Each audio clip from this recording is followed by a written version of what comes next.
To the ফোকাসের আজকের পর্বে আমরা আপনাদের দেখাবো পুরনো ঢাকার ব্রিটিশ আমলে নির্মিত সবচেয়ে চমৎকার ও দৃষ্টিনন্দন তৎকালীন ঢাকার প্রথম 5 স্টার হোটেল খ্যাত রূপলাল হাউস নিয়ে একটি সংক্ষিপ্ত তথ্যচিত্র। আশা করছি পুরো ভিডিওতে আপনারা আমাদের সাথেই থাকবেন।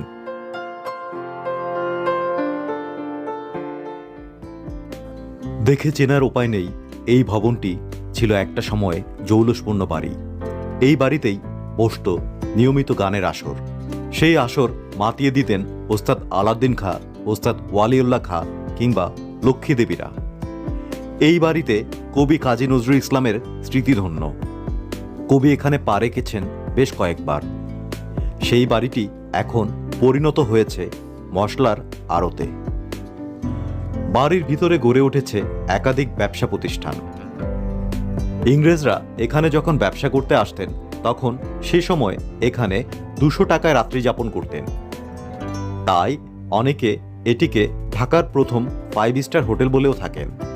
পুরান ঢাকার ফরাশগঞ্জ রোডের দিকে একটু এগিয়ে গেলেই রাস্তার ডান দিকে দেখা মিলবে 1800 শতকের আর্মেনিয়ানদের তৈরি ঢাকার বিখ্যাত বাড়ি রূপলাল হাউস।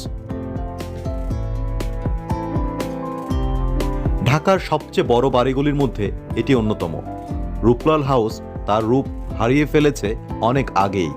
এখন এর অস্তিত্ব প্রায় বিলুপ্তির পথে। বুড়িগঙ্গা নদীতে শুধু বিলাস জাহাজ নয়, বাণিজ্যিক জাহাজও যুক্ত সে সময়। 1888 সালে ভারতের ভাইসরয় লর্ড ড্যাফরিনের ঢাকা সফরকালে রূপলাল হাউসেই অবস্থান নিতেন। আর্মেনিয়ান, ব্রিটিশ এবং ঢাকার ক্লাসিক চেহারা মিলিয়ে সে বাড়ি আসলেই ছিল দেখার মতো। ব্রিটিশ ভারতে বাংলা এবং এখনকার বাংলাদেশ সবসময় ছিল গুরুত্বপূর্ণ। কলকাতার ব্রিটিশ ভারতের প্রাথমিক রাজধানী ছিল অনেক দিন। এই সময়টাতে ঢাকা কিছুটা অবহেলিত ছিল। তবে ধীরে ধীরে ব্রিটিশ শাসনামলে দ্বিতীয় শতকে মুসলমান সমাজে এলিট শ্রেণীর প্রভাব বাড়তে থাকায় ঢাকার গুরুত্ব বাড়ে। ঢাকার হিন্দু সমাজও কলকাতার ধনিক শ্রেণীর সঙ্গে পাল্লা দেওয়ার মতো প্রভাব প্রতিপত্তি অর্জন করেছিলেন এই সময়টাতে। তাদের নিজেদের মধ্যে আবার তৈরি হয় প্রতিযোগিতার মনোভাব। ব্রিটিশদের সর্বগ্রাসী বাণিজ্য নীতি আর কলোনিয়াল শাসন প্রকৃতির কারণে অন্যান্য বিদেশি বণিকরা ঢাকা ছেড়ে যেতে থাকে। বিক্রি হতে থাকে তাদের স্থাবর অস্থাবর সম্পত্তি। রয়ে যায় সেসবের স্থাপত্য রীতি, আর এর সাথে যোগ হয় ব্রিটিশ ও দেশি স্থাপনার সে সময় ট্রেন্ড। ওই সময়কালে ঢাকার দুই বিখ্যাত ব্যবসায়ী ছিলেন রূপলাল দাস ও রঘুনাথ দাস। ঢাকার বণিক সমাজে বেশ নামডাক ছিল দুজনের।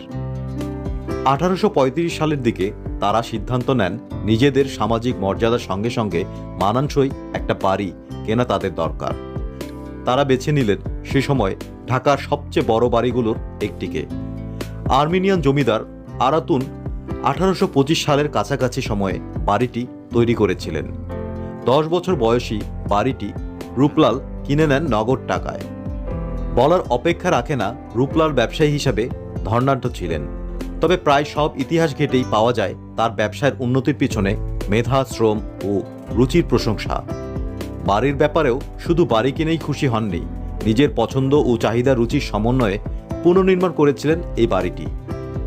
এভাবেই রূপলাল হাউস হয়ে ওঠে ঢাকার বিলাসী ধনাঢ্য ব্যবসায়ীদের জৌলুসে ভরা বাসভবন। ছাত্র হিসেবে মেধাবী ছিলেন। প্রবেশিকা পরীক্ষায় পেয়েছিলেন মেধাকমের জন্য 10 টাকার বৃত্তি। ব্যবসা জীবন শুরু করেছিলেন লগ্নি ব্যবসা করে, তাও একদম পথে পাটের তৈরি বস্তা বিছিয়ে হকারের মতো। সেখান থেকে মেধার জোরেই উঠে যান ঢাকার শহরের সবচেয়ে ধনাঢ্য ব্যবসায়ীর কাতারে। আর মানুষ হিসাবে ছিলেন ভয়াবহ বিলাসী। এই বাড়ি পুনর্নির্মাণের কাজ তিনি দেন কলকাতার বিখ্যাত British engineering company Martin and কোংয়ের হাতে।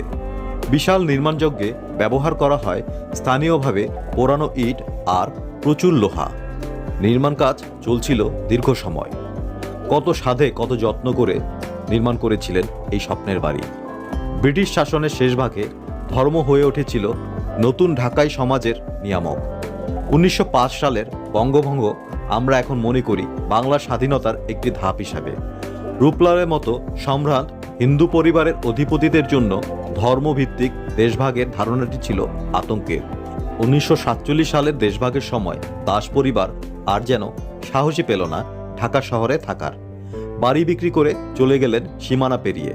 দেশভাগের 8-10টি বিয়োগান্তের সম্পর্কের মতো শেষ হয়ে গেল দাস পরিবারের সঙ্গে অভিজাত ঢাকার স্মৃতি। বাড়ির মালিকানা নিয়ে দলাদলি শুরু হয় তখন থেকেই। তবে 1958 সালে মোহাম্মদ সিদ্দিক জামাল রূপলাল হাউস কিনে নেন, নাম দেন জামাল হাউস। পুরনো ঢাকার ঐতিহ্যবাহী বাড়িটির শরীরে এখনও এই নামটি রয়েছে।